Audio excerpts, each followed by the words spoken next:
Buenas, ¿qué tal? Hoy quiero hablarles de un autor llamado Mikhail Bakhtin. Bakhtin fue un pionero en lo que se ha conocido posteriormente como, dentro de la lingüística, la pragmática. Si vieron mi video sobre John Searle, saben de qué se trata esto de la pragmática. Habrán oído, habrán aprendido el concepto de enunciado. Si bien yo no he hecho un estudio filológico de cuáles son las palabras exactas detrás de los términos. Uno está en inglés, el otro en ruso. No sé exactamente a qué traduce enunciado. Si al menos existe una unidad temática que nos podría llegar a orientar. No es lo mismo decir oración que decir enunciado. Y no es lo mismo decir emisión que decir enunciado. Podríamos decir que en la teoría de Searle, o por lo menos en cierta traducción, que es la que poseo yo, oración y emisión se consideran equivalentes y se distinguen del enunciado. ¿Cuál es la diferencia del enunciado? Es lo que vamos a ver en este video. Bien. El texto que quiero tratar se llama acerca de los géneros discursivos. Es un texto muy importante, muy interesante, que está, por otro lado, vinculado con la naturaleza de los géneros literarios. Hay como una especie de fusión entre la crítica literaria y la crítica sociolingüística mediante Bakhtin. Bakhtin elabora una importante distinción que parte de la siguiente base.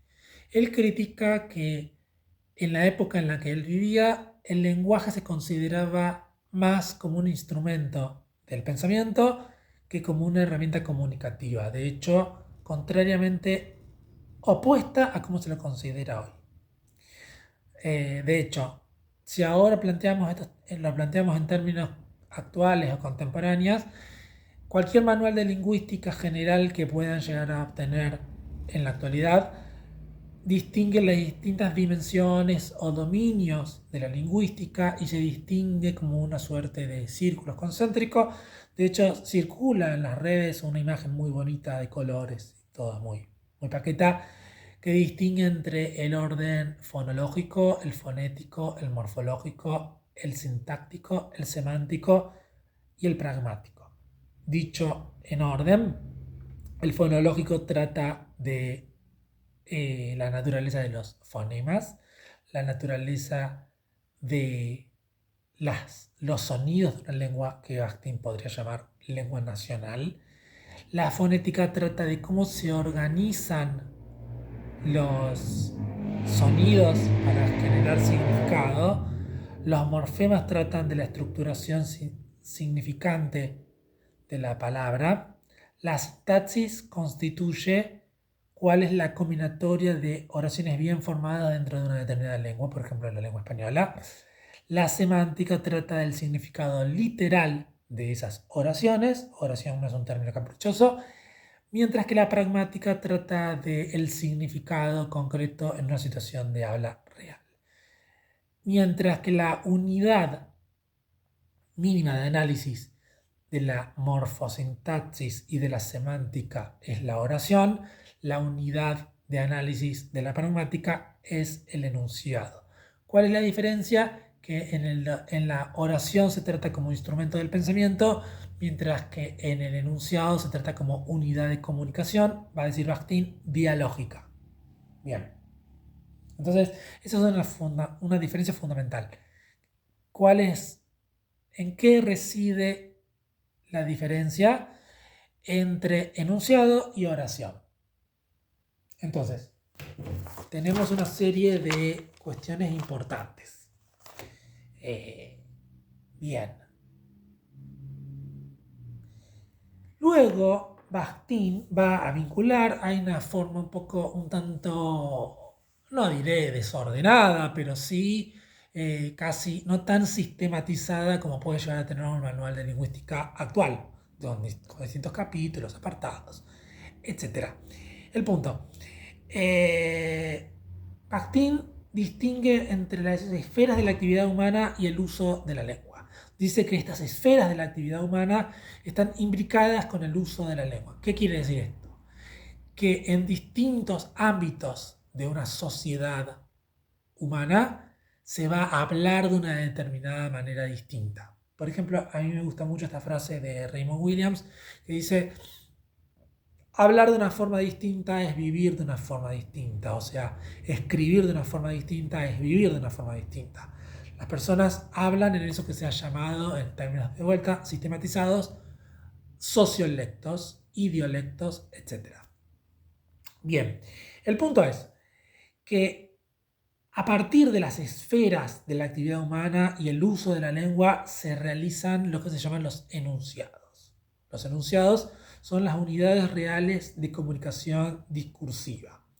Dentro de este enunciado, el enunciado tiene un contenido, es decir, un sentido semántico, un estilo verbal que consiste en el tipo de palabras que utiliza, el tipo de frases y la naturaleza gramatical del enunciado, y luego la composición y estructuración. Aquí aparece algo muy interesante que es muy fecundo para la crítica literaria.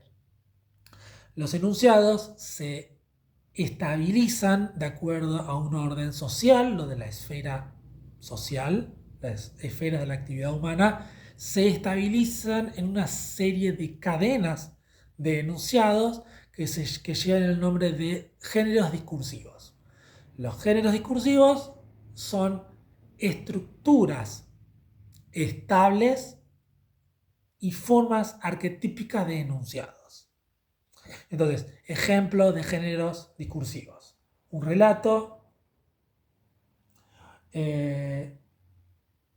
una orden militar, un decreto, oficios burocráticos, declaraciones científicas, declaraciones públicas y pero llamativamente, los géneros literarios. Es decir, ejemplo concreto. Esto es muy interesante. Cuando en una situación de habla concreta, por ejemplo, en una esfera de la actividad humana, usted se va a comportar de una manera distinta si está, por ejemplo, en un estadio de fútbol, que si está, por ejemplo, en un aula escolar. Esto es lo que nos decían nuestras profesoras: estás en la escuela, no estás en la cancha. Bueno, algo muy similar. Uno se habla de una manera distinta de acuerdo al contexto donde está situado. De la misma manera, si uno se dirige por ejemplo, a una obra social para desarrollar, para obtener determinado beneficio médico, se va a comportar de una manera muy distinta que si se va a dirigir por ejemplo, en una carta de amor a un amante. De la misma forma, uno se va a comportar no solamente escritamente, sino que se va a comportar de una manera distinta si uno entra en una farmacia, por ejemplo, que si entra, por ejemplo, a un kiosco. ¿En qué se traduce esto? Se traduce en que la selección de las palabras del léxico no va a ser el mismo, el orden de las oraciones, mejor dicho, de los enunciados, no va a ser el mismo, la entonación expresiva del enunciado no va a ser el mismo. En cada una de estas situaciones va a ser muy distinto. A la vez, podemos entender que el tipo de enunciado que uno va a realizar también va a depender de acuerdo a la jerarquía social de aquel que lo emite. No es lo mismo ser rico que ser pobre. Un pobre se va a comportar de una manera distinta a la de un rico. Por otro lado, diremos que esto depende mucho del contexto. Por ejemplo, no es lo mismo un rico que esté a las 3 de la mañana en la calle caminando que un pobre. De la misma manera, un pobre no se va a encontrar con la misma seguridad, por ejemplo, en una cena de gala, etc. Bien, entonces, la diferencia fundamental entre oración y enunciado es que la oración sirve para pensar y el enunciado sirve para comunicar. A continuación, Bakhtin va a establecer una diferencia entre hablante y oyente y va a estipular que en este intercambio de sentido se tiene que dar una comprensión del otro. Y esta comprensión del otro siempre está preñada de algún tipo de respuesta. Cuando uno emite un enunciado, el enunciado está preñado de respuesta. En esto se distingue de la oración. La oración existe, digamos, en un éter abstracto o en el vacío, mientras que el enunciado existe en una situación concreta. Cuando uno habla, espera que el otro reciba eso que uno le está diciendo y espera influir de alguna manera para lograr algún tipo de acción o reacción en el otro. Existen, por ejemplo, tipos diferidos o demorados o retardados de enunciados. Por ejemplo, cuando yo grabo este video, no me estoy dirigiendo a nadie concreto, estoy grabando el video como una unidad mucho más compleja que un simple enunciado atómico, pero de todas formas estoy esperando algún tipo de respuesta o de reciprocidad en esto que estoy emitiendo. Entonces se dice que el lenguaje para Bakhtin es dialógico. En el enunciado uno permanentemente está colocándose en una situación alternativa de hablante y oyente, y no solamente puede invertirse esta relación de hablante y oyente, sino que uno fundamentalmente espera algún tipo de reacción o de efecto activo en el otro.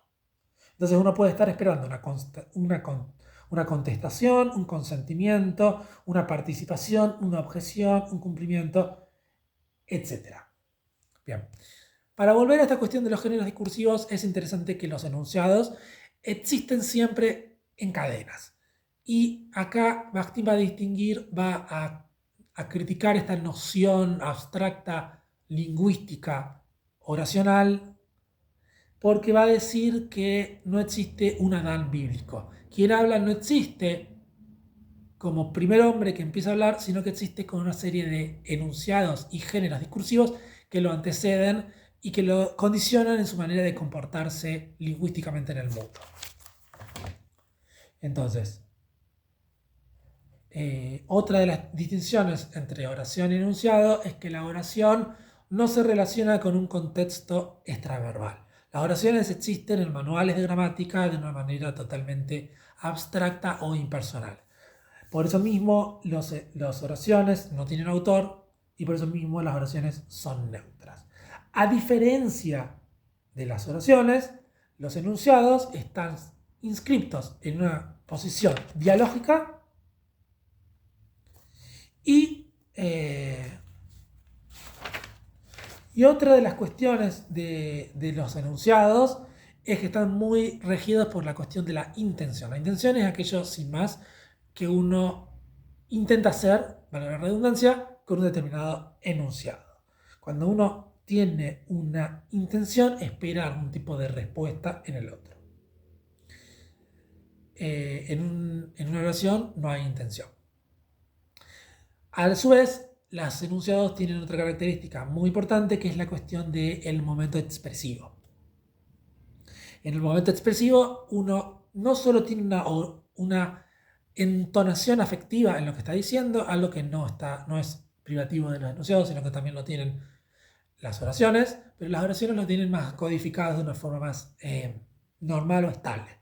Mientras que el tono afectivo es una forma de estrategia en una forma de enunciado.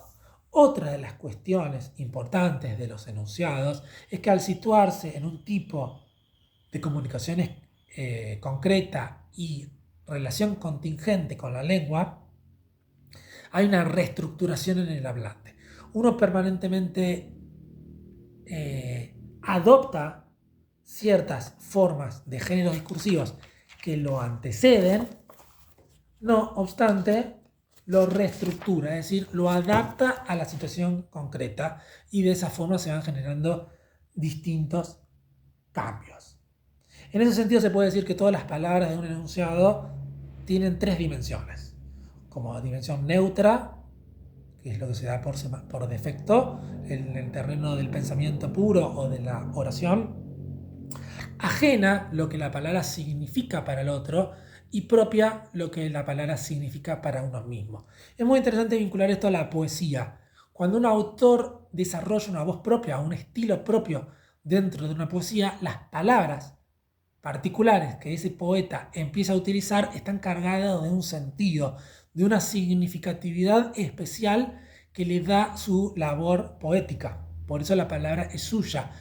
Como decía un filósofo José Pablo Feynman, se trata de adueñarnos de nuestras palabras, un poco retomando a Jean-Paul Sartre. Se trata de adueñarnos de las palabras y hacer que las palabras sean nuestras. No ser hablados por el lenguaje en términos psicoanalíticos o estructurales, sino dominar la lengua y adueñarse de la palabra. Cuando uno hace que la palabra deje de ser neutra o ajena para que la palabra sea propia, está genuinamente convirtiéndose en autor de los enunciados que dice.